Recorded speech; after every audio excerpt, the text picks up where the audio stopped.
It was. You remember that? I mean, she has flip-flopped on everything, and it doesn't seem to be a problem with the media at all. I mean, it cost John Kerry the campaign in 2004. It sure did. He fought that. I mean, he's still fighting it. Right? Yeah. That he voted for it before. Right. You remember that? I actually voted for it before I voted against it. Yeah. And that's a problem. You're bragging about it? Yeah. He's bragging about it. The rest of us are shocked. That's because come on. You know, in the Beltline, that's a good thing. Yeah. I mean, that's the way they all cover themselves. But now, doesn't seem to be an issue 20 years later.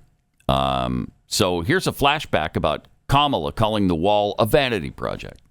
He is now holding the American people hostage over a vanity project that he calls a wall. Okay. Oh. Yeah. It's a vanity project. That's interesting. Let's flash back to 2019, a little more recently. And here she says it's irresponsible to not grant mass amnesty. Here's the thing. It's not only about a goal. There's no path right now for undocumented immigrants. Oh, no. Towards Don't citizenship. say that. There's no path. There's no path.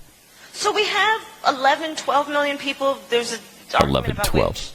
Go with 11. Go with 11 30. million people. How about that? For which there's no real path.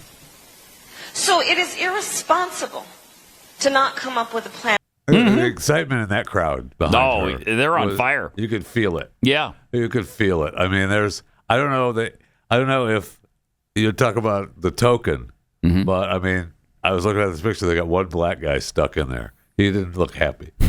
This is one black guy stuck in the middle. Would you be happy if you were stuck at a word salad convention? No, I would not. No, I would not. I wouldn't either.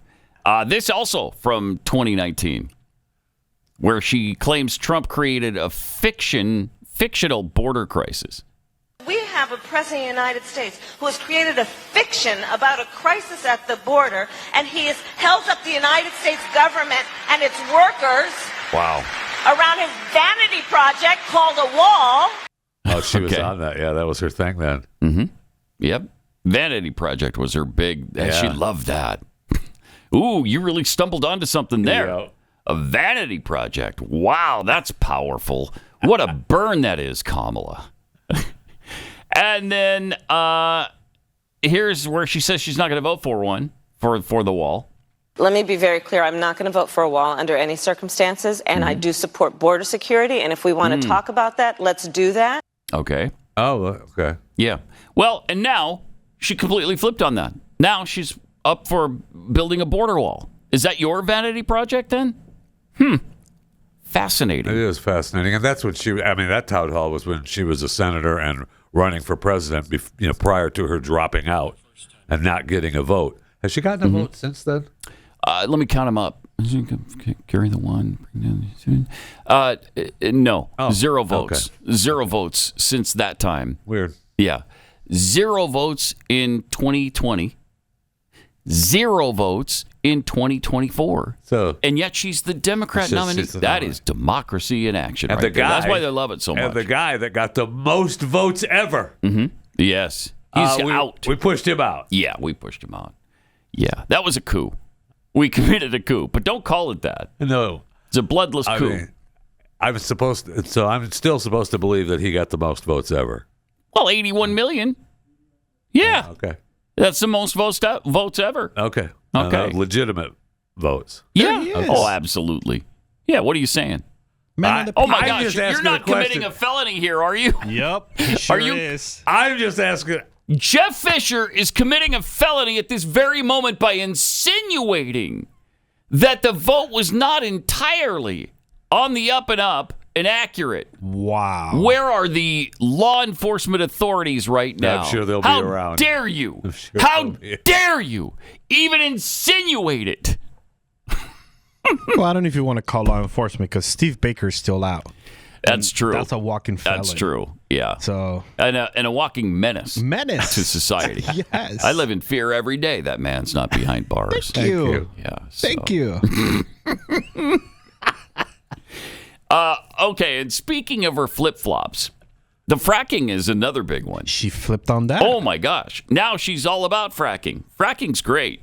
What do you mean, fracking? What? I've always loved fracking. Here's a montage of Kamala and her stance on fracking. I am committed to passing a Green New Deal, creating clean jobs, and finally putting an end to fracking once and for all. There's no question I'm in favor of banning fracking. There's no question. Yeah. There's no question she's in favor of it. Oh, yeah. What we can do on day one around public lands, right? Right. And right. and then there has to be legislation. But yes, and this is something I've taken on in California. I have a history of working on this issue. Kamala Harris is inspiring and very capable. She's prepared to be commander-in-chief. Yeah, man. Isn't she? So she made it pretty clear that she's all about banning fracking. Absolutely. She has a history of working against fracking. Yeah, she did it in California. So, and she signed. It was her signature that pushed the Green New Deal over. Yes. And again, it used to mean something. That now she's against all that. Apparently, she says she is. And why would you be concerned about somebody who flip-flops all the time? Well, because you can't trust them.